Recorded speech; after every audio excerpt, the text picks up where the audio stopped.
बच्चों, प्रतिवेदन सूचना के आदान प्रदान की एक अन्य विधा है। रिपोर्टिंग या रिपोर्ट, इसे हिंदी में प्रतिवेदन कहते हैं। इसमें किसी संस्था, कार्यक्रम या आयोजन की तथ्यात्मक जानकारी दी जाती है। रिपोर्ट का उद्देश्य किसी संस्था के सदस्यों को संस्था के कार्यक्रमों की जानकारी देना है। प्रायः बड़ी बड़ी कंपनियां अपने अंशधारकों को हर वर्ष का मासिक अथवा छमासिक अथवा वार्षिक प्रगति पत्र सौंपती रहती हैं। इसे भी रिपोर्ट कहते हैं। श्रेष्ठ रिपोर्ट में कितने गुण होने चाहिए, कौन कौन से गुण हो, तो उसकी भी चर्चा हम लोग कर लेते हैं। नंबर 1, रिपोर्ट में तथ्यों की जानकारी पूरी तरह स्पष्ट, सटीक और प्रामाणिक होनी चाहिए। दूसरे, रिपोर्ट में निम्नलिखित जानकारियां अवश्य होनी चाहिए, जैसे संस्था का नाम, अध्यक्ष आदि पदाधिकारियों के नाम, गतिविधियां चलाने वालों के नाम, कार्यक्रम का उद्देश्य, आयोजन स्थल, दिनांक, वार अर्थात दिन और समय तथा उपस्थित लोगों की जानकारी, कौन कौन लोग इसमें उपस्थित हुए थे। इसके बाद अगले बिंदु के रूप में दिए गए भाषणों के प्रमुख अंशों का विवरण, रिपोर्ट में कौन कौन सी बात प्रमुख आई है ये लिखें।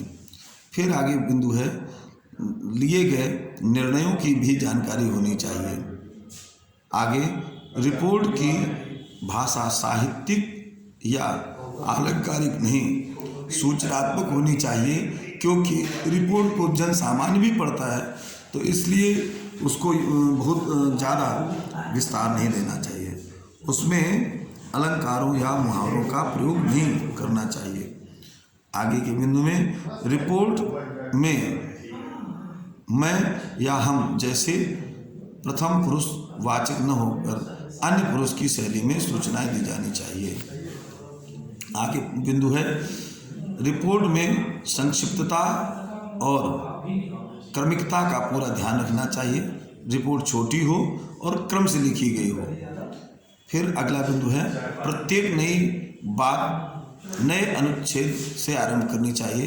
अनुच्छेद को अंग्रेजी में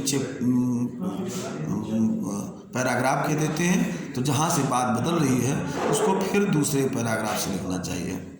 और अंत में प्रतिवेदक के हस्ताक्षर होने चाहिए, जो रिपोर्ट बनाने वाला है, क्योंकि प्रतिवेदन रिपोर्ट को कहते हैं और रिपोर्ट लिखने वाले को प्रतिवेदक कहते हैं। इस प्रकार से ये रिपोर्ट के लिखने के कुछ विशेष नियम हैं। अब एक रिपोर्ट हम आपको किस प्रकार से लिखी जाए बता भी देते हैं। उदाहरण के तौर पर, विद्यालय की सांस्कृतिक संस्था रविंद्र निकेतन की बैठक का प्रतिवेदन। हेडिंग डाल दी, रविंद्र निकेतन की बैठक।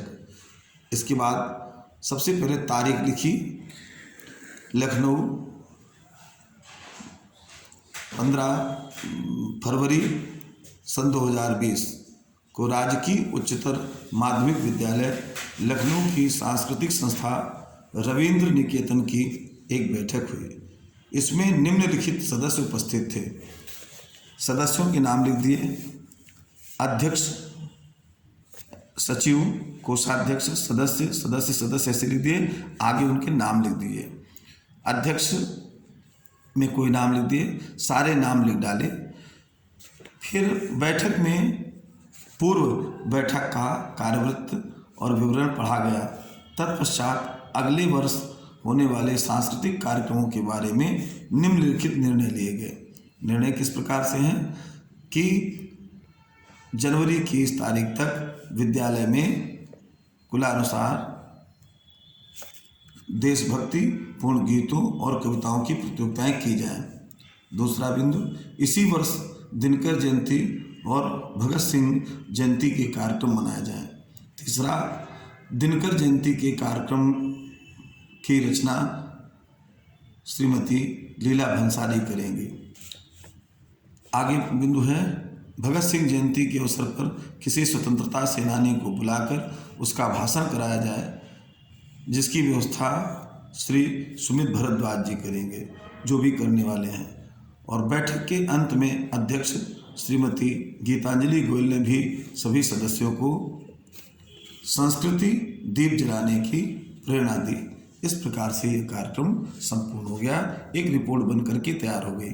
इसी प्रकार आपके विद्यालय में कोई कार्यक्रम हुआ तो आप उस स्वतंत्रता दिवस का कार्यक्रम है अथवा गणतंत्र दिवस का कार्यक्रम है, उसमें कौन से अतिथि आए, किन किन लोगों ने क्या क्या भाषण दिया, इस प्रकार से वो लिख करके अंत में अपने हस्ताक्षर कर दिए। अब दो विद्यालयों के बीच कोई प्रतियोगिता हुई, उन प्रतियोगिताओं में जिन जिन लोगों ने भाग लिया तो वो सारा विवरण रिपोर्ट के अंतर्गत आता है। इस प्रकार से रिपोर्ट हम लोग तैयार कर लेते हैं।